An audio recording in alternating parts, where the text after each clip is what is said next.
It has happened a couple of times during the years, and at one point I actually decided to add a specific writing to the agreement where it basically says that if the customer recruit an employee, we have the right to charge them a fee for that. It's like good enough, so you gotta be great, and I'ma do whatever it takes, doing what I love in life, and I'll pay the price, and not stopping even if the shit kills me, even if it kills me. I just bought myself my first piece of art. Did you? What did you buy? Yeah. There's like an artist who collaborate with the project Playground. So I bought one of his pieces. And I think I will have it here on my office wall, actually. Yeah. So, and it's inspired from Langa. So it's actually the image I have on Instagram. I don't know if you saw that. It's that piece.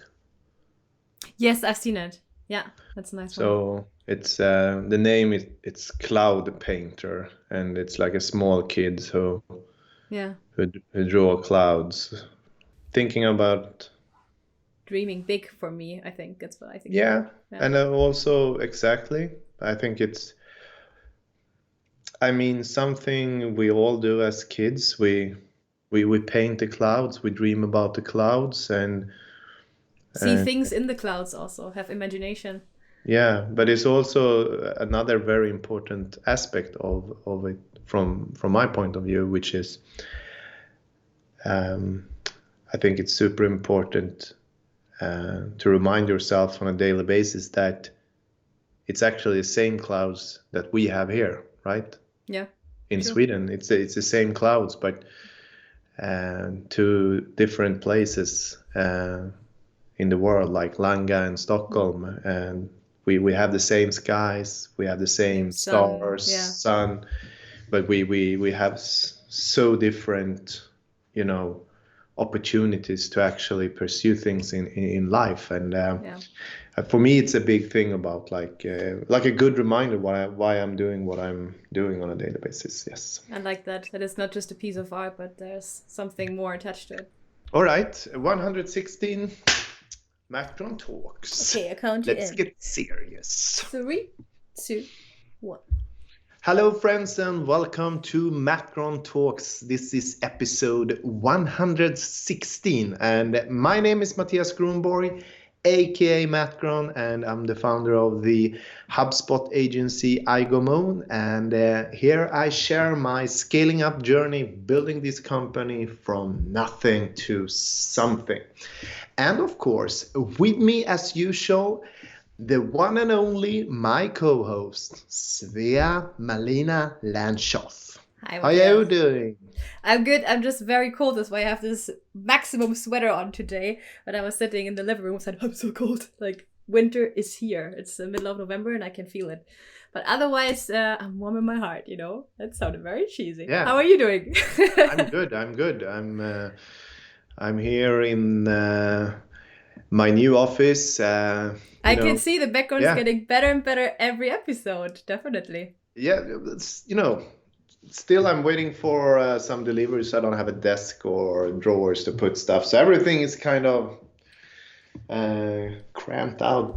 Yeah, but it frames very nicely the walls there. And but there's very colorful. I like that. I really like the new look and the peacock blue wall color there. Yeah. But it's time for the tagline because this is for entrepreneurship run smack into reality. Welcome to our format here. And we actually have a framework because we do 3 episodes every week, Monday, Wednesday, and Friday. And Mattias, I'm sure, is going to share the framework with everyone who might be watching for the first time today. Yes. So for all of the newcomers, welcome to MattGron Talks. We have a framework, and every Monday I share about self-development and talking about my journey growing as a human being and a leader. And then every Wednesday I share things from the entrepreneurial process, scaling up iGomon, and then every Friday I share my weekly inventory and I talk about things that I could have done better or different. And I also share what I have learned during the week, and then we also celebrate the victories together, which is super important. And super fun. Love yes. that part. And I call this your diary. Yes. But today is our Wednesday episode. So like you said, we're going to talk a bit about business-related things. And actually for today, I have a topic prepared that you were talking about behind the scenes, just vaguely. You said that at some point, or at least at some point it happened, that actually one of your customers hired away one of your own employees. And I found this very interesting, the topic, and I would love to talk about that today. So you obviously don't have to talk about any specific cases, but yeah, let's jump right in. Maybe say something that you said to me. What do you think about this concept of a customer actually hiring one of your own people? Yeah, I mean, good question. It has happened a couple of times during the years, and at one point I actually decided to add a specific writing to the agreement where it basically says that if the customer recruit an employee, we have the right to charge them a fee for that. And okay. Yeah, and but it still happened because the people at Eigenmoon are just so good. They're getting hired away from other companies. I mean, yes, it could still happen, and I think sometimes I don't necessarily there still could be a big gap between the people signing off an agreement and the person doing the recruitment of the specific recruitment. So, and yes. What do you think of this behavior? Do you think that's acceptable? Is it something you yourself would do, or what's your take on that? I think it's, I don't have any emotions attached to that. It's business. And for me, it's more, if we go back to the, and talk about like a situation where I think, like from a contract standpoint, and the reason why I also decided to make it a part of the contract. I mean, let's say you are the customer and you have a growth retainer together with us, and you specifically over a long time, you work on a retainer with one of our teams, and basically. Eigenmoon, we take all the risk to train and teach these people, and you hire the team, and then you just one day you decide to recruit a person from the team. Yeah. I mean, we have been running all the risk and done all the training, and then you actually take resources from Eigenmoon. Yeah. Then I think in all consultant companies there is something you could say like a consulting recruitment fee. So that's not. Then I think it's like a really specific example when I think it applies when we can actually charge money for the recruitment, so to speak. Yeah. But I mean, if let's say, if you are a customer and then you don't like, even if we have done business together, but you don't have this active monthly retainer work, and for some reason you hire a person working at Eigenmoon, which is not, so it depends. The situation depends, because let's say you hire a person outside of the team and you haven't worked together, that person hasn't been actively working on your projects, then I think the situation is a little bit different. And I mean, again, it's not about stopping a person from Igo Moon to pursue like a career at another company. I mean, if someone wants to leave Igo Moon and join your company, I understand that. As I said, it's business. It's a part of the business environment. And I mean, right now, after the pandemic, during the pandemic, and every company, they are trying to strengthen their digital muscles. The job market it's really overheated, and I think the bigger companies, they are coming in and they have the muscles, the resources to offer benefits, salaries at a much higher scale.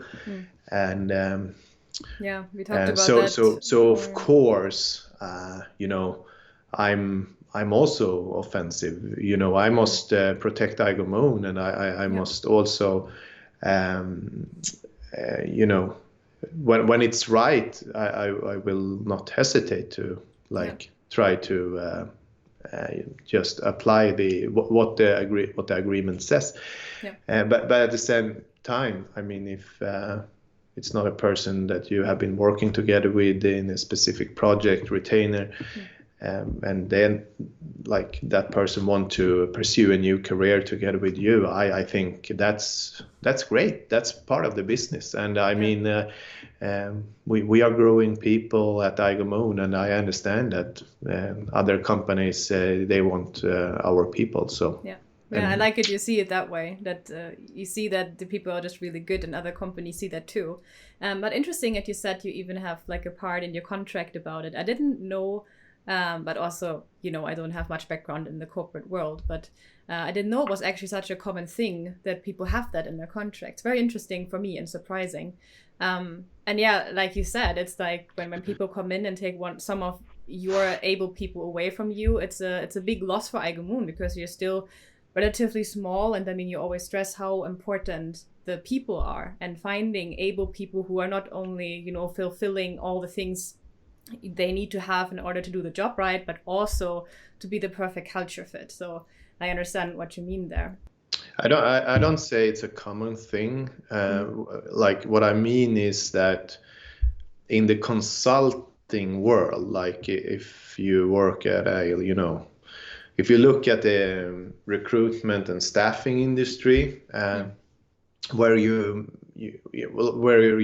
kind of, the kind of companies you call if you want to hire someone temporary or recruit someone, and let's say you decide to, hey, I just need a person for 3 months temporary on a consulting fee.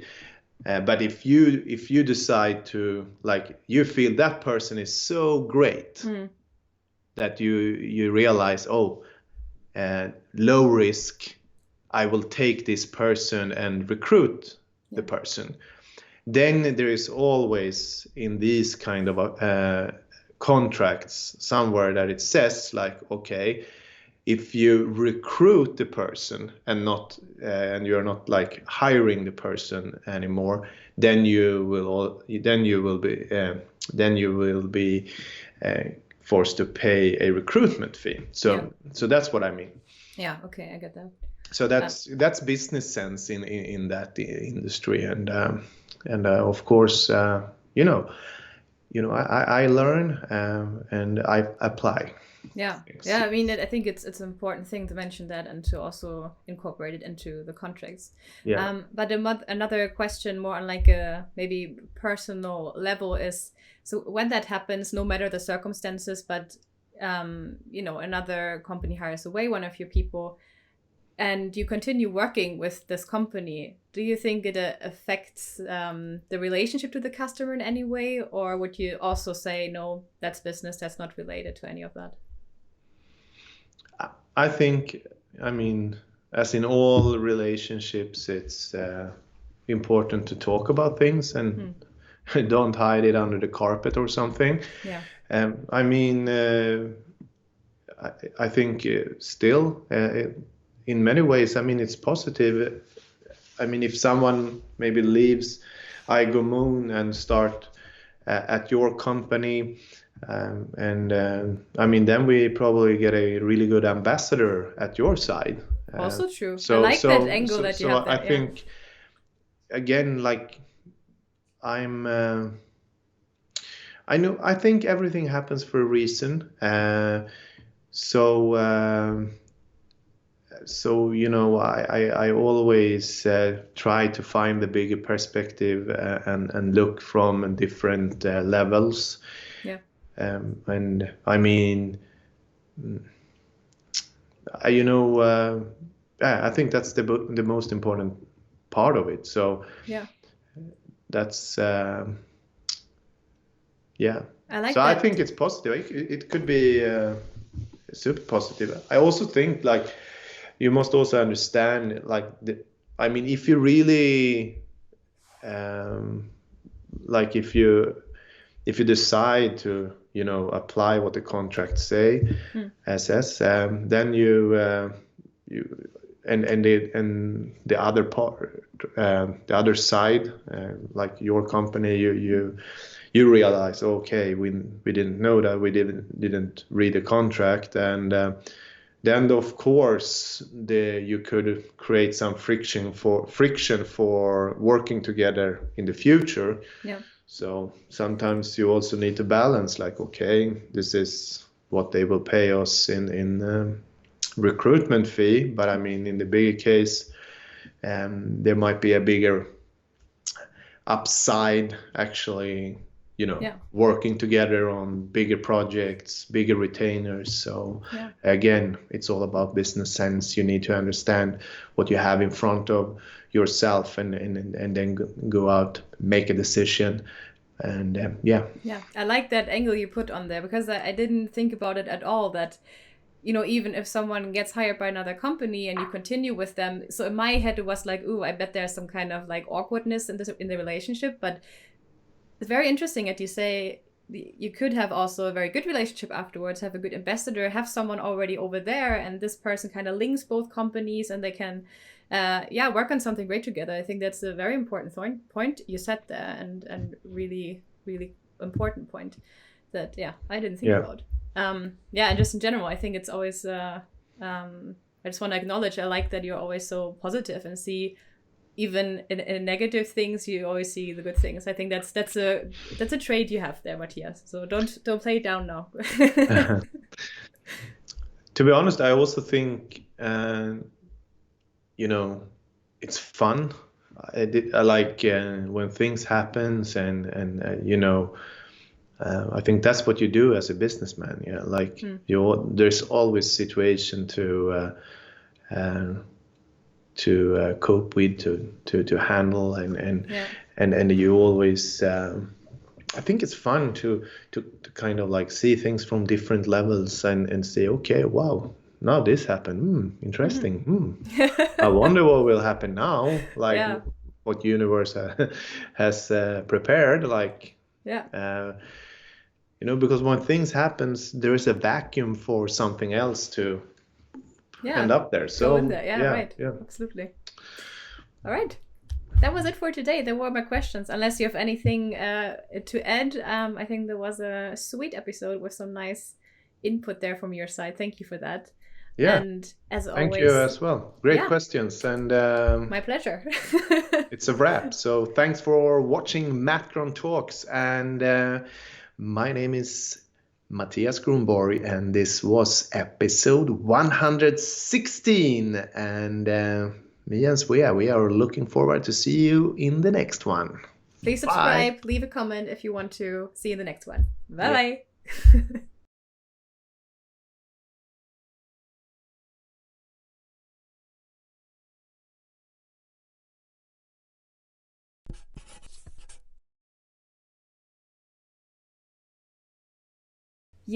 No, but I mean it.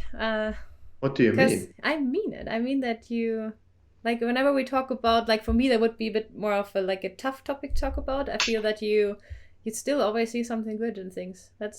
I like that about you. Okay, thank you. Yeah, no. Nice to hear when someone reminds you about something you are doing. Yeah. Like positive.